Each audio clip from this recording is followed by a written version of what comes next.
Pues no sé cuál sea la actitud o la conducta que vaya a asumir el señor de la Espriella con relación a ese tipo de asuntos. Me consta que tiene toda la intención de revertir los procesos, las actuaciones que se han hecho en materia de justicia para las víctimas. Por ejemplo, la Jurisdicción Especial para la Paz ha hecho anuncios muy categóricos de que va a debilitar e intentar clausurar la Jurisdicción Especial para la Paz. Ahora, el nuevo ministro de Justicia que anuncia ha sido una persona que ha defendido pues también a personas que han estado muy ligadas a todos esos procesos de impunidad. Veremos cuál es la conducta, cuáles son los anuncios, cuáles son las líneas de desarrollo de las políticas públicas en esa materia, pero aquí son las víctimas, es el movimiento de derechos humanos, quienes hemos desarrollado durante tantos años esas investigaciones, quienes estaremos atentos a impedir que haya impunidad. Esta semana presenciamos el ataque verbal y la amenaza paramilitar directa contra el concejal José Luis Marín, conocido como Aquí Noticias, en el Consejo de Medellín, quien es la única voz de la oposición en Medellín. Es un político del pacto histórico. Él denuncia que un sujeto lo increpa y lo insulta explícitamente por apoyarlo a usted y al presidente Gustavo Petro. Senador, ¿teme usted que la estigmatización y los discursos de Abelardo de la Espriella se conviertan en una licencia o carta blanca para que actores radicales persigan y atenten contra los liderazgos de base del pacto histórico en las regiones? Sí, aquí hay que estudiar muy claramente qué es lo que está ocurriendo. Si se trata simplemente de personas exaltadas que de manera espontánea o por iniciativa individual o de pequeños grupos de gente deciden reaccionar de esa forma, o si estamos ante una acción planificada que tiene por objeto generar una situación de terror que impida la protesta social, la movilización, la organización de la gente, especialmente en un departamento como Antioquia. Así que esto nos debe llamar poderosamente la atención, porque no estamos ante hechos hipotéticos. Si todo esto de lo que estuviéramos hablando fueran simples amenazas o se tratara de anuncios que veremos o no si se realizan, vaya y venga, pero no, estamos ante hechos. Hechos como, por ejemplo, la detención, la captura del creador de contenidos en redes sociales, Beto Coral, quien tiene ya semanas, si no meses, en una prisión estadounidense. Acciones como, por ejemplo, esa que usted menciona y muchas otras que hemos visto en estos meses. Por ejemplo, ya circula un video en el que una caravana de vehículos con banderas con la suástica nazi, pues recorrió las calles, si no estoy mal, de Valledupar. Bueno, son hechos todavía que parecen episódicos, pero pueden ser el síntoma de lo que puede venir. ¿Cómo evitar que la polarización social termine en un escenario de confrontación civil violenta? Pues es que yo no estoy muy de acuerdo con la idea de que esto es simplemente una polarización. Yo sé que esa no es la concepción suya, Julián, pero sí la he escuchado en algunos círculos políticos, especialmente de lo que se llama el centro político, que aquí hay enfrentados dos visiones extremas y que ambas entonces, una en una versión de izquierda, otra en una versión de derecha, atentan contra la Constitución. No, aquí estamos enfrentados a un peligro real y es la conformación de un gobierno que no va a respetar la Constitución y que lo anuncia de una manera clara a través de medidas concretas. Y eso, lamentablemente, todavía no tiene un rechazo claro, nítido, por parte de sectores académicos, de juristas, de sectores incluso de los medios de comunicación o del periodismo crítico, que para mí es realmente un síntoma preocupante, porque en medio de la indolencia, de la tolerancia, de la normalización de esa clase de comportamientos, es que surgen las sociedades totalitarias y autoritarias.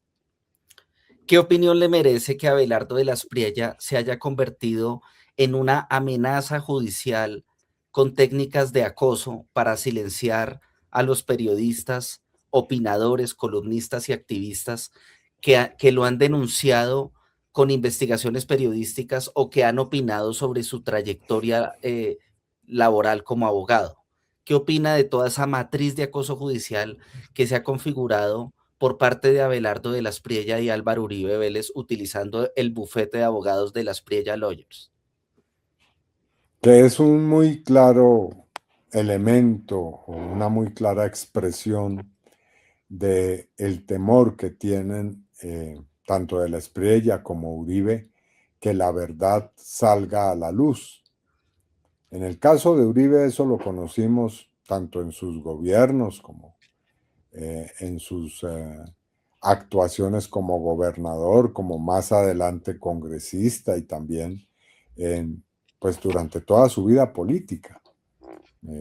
Uribe nunca vaciló en catalogar a los periodistas que investigan o que tienen una visión crítica de terroristas o voceros del terrorismo, cualquier otra de esas denominaciones que él utiliza con tanta frecuencia y de una manera tan irresponsable. Y en el caso de la Espriella lo mismo, con digamos, un plus, un añadido, y es que lo que hemos visto en el caso del activista de redes sociales Beto Corales, que ya se pasa no solo de calumniar o descalificar a periodistas, sino se pasa a su judicialización en el exterior, utilizando la justicia estadounidense, que es una amenaza que ha hecho el señor de la Espriella con frecuencia. Senador, la Fiscalía Tercera Delegada ante la Corte Suprema de Justicia citó al expresidente Álvaro Uribe Vélez a diligencia indagatoria para el próximo 24 de julio. Este llamado responde por fin a las masacres de El Aro y las granjas, al rol del bloque Metro en la hacienda Las Guacharacas y al homicidio del defensor de derechos humanos Jesús María Valle. Un caso que estuvo prácticamente engavetado por 3 décadas, que se destrabó tras un fallo de tutela del Tribunal Superior de Bogotá. Usted ha librado batallas históricas frente al expresidente Uribe en los estrados judiciales y se logró una condena en primera instancia. Considerando que bajo este viejo sistema penal la indagatoria equivale a la vinculación formal y penal al proceso, ¿cree que la justicia colombiana finalmente cuenta con los dientes e independencia necesarios para llegar al fondo de la responsabilidad por omisión o promoción paramilitar en la gobernación de Antioquia en los años 90? ¿O prevé que la defensa desactivará o activará mejor una nueva estrategia de dilación institucional para evitar una resolución de fondo? Bueno, lo primero es decir que yo soy parte de ese proceso, porque actúo en condición de actor popular en él. Vamos, mi rol en ese proceso tiene que ver con que una vez que yo conocí los testimonios del señor Monsalve y del señor Pablo Hernán Sierra, transmití a la fiscalía esos testimonios y posteriormente solicité ser actor popular en ese proceso. Así que actualmente hago parte de esa causa que usted está señalando, que es un proceso, además, de los más difíciles y luchados en el país, porque en realidad atañe a un conjunto de circunstancias. En ese proceso también está el caso del defensor de derechos humanos Jesús María Valle, que como se recordará, oportunamente denunció que iban a ocurrir hechos como las masacres del Aro y La Granja. Y por eso Uribe emprendió contra él toda una campaña, no solo de difamación, sino una campaña violenta que terminó con el asesinato de Jesús María Valle. Las masacres que se perpetraron bajo su gobernación y también la de su hacienda o las que se ocurrieron en la población aledaña a su hacienda en Guacharacas, en Providencia.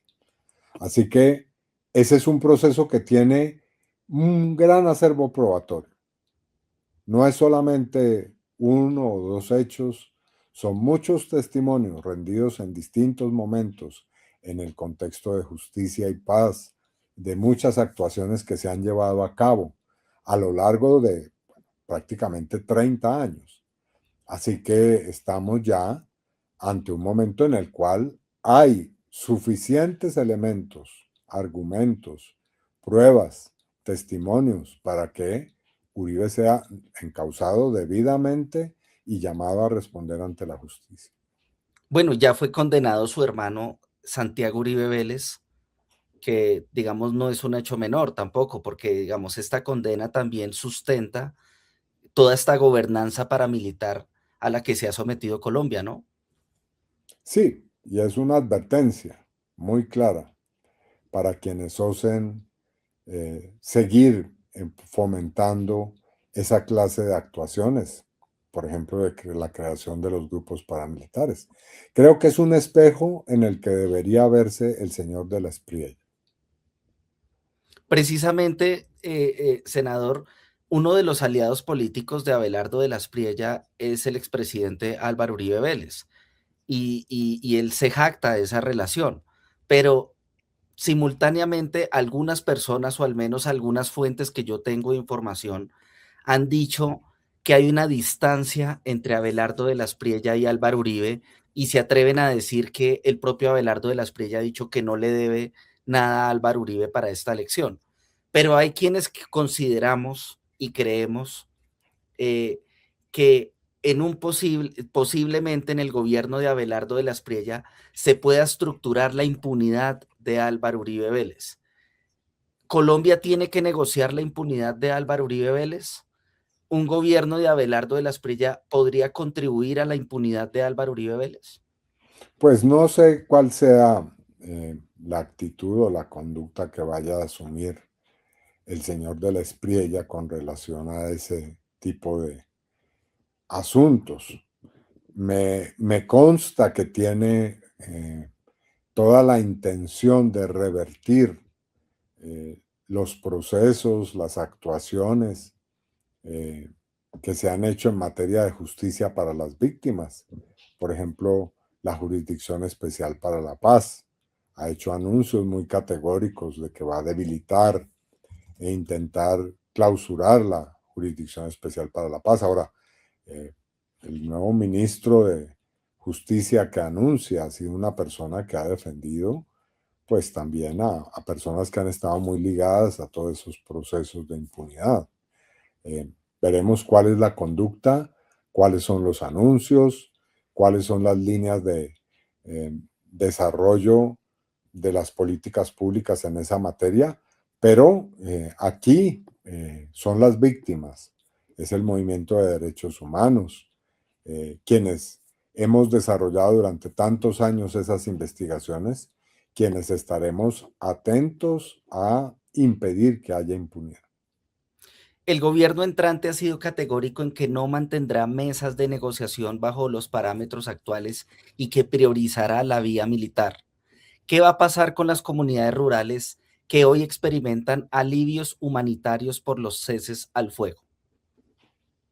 Sí, esa es una de nuestras preocupaciones mayores, porque todos los gobiernos de derecha y de extrema derecha que han anunciado ese tipo de recrudecimiento en materia militar y en materia de actuación, eh, pues a través de la vía armada y de la intensificación del conflicto armado, eh, los resultados han sido inexorablemente la violación masiva de derechos humanos, el desplazamiento forzado, el aumento de las situaciones críticas en el país y no la desaparición de grupos armados, precisamente, no el decaimiento de la acción de esos grupos. En el gobierno, por ejemplo, de Iván Duque, que no tuvo una política de paz, pues lo que ocurrió es que crecieron esos grupos, se duplicaron. Así que es probable, y esto lo digo con preocupación por supuesto, que en estos años se repita ese escenario.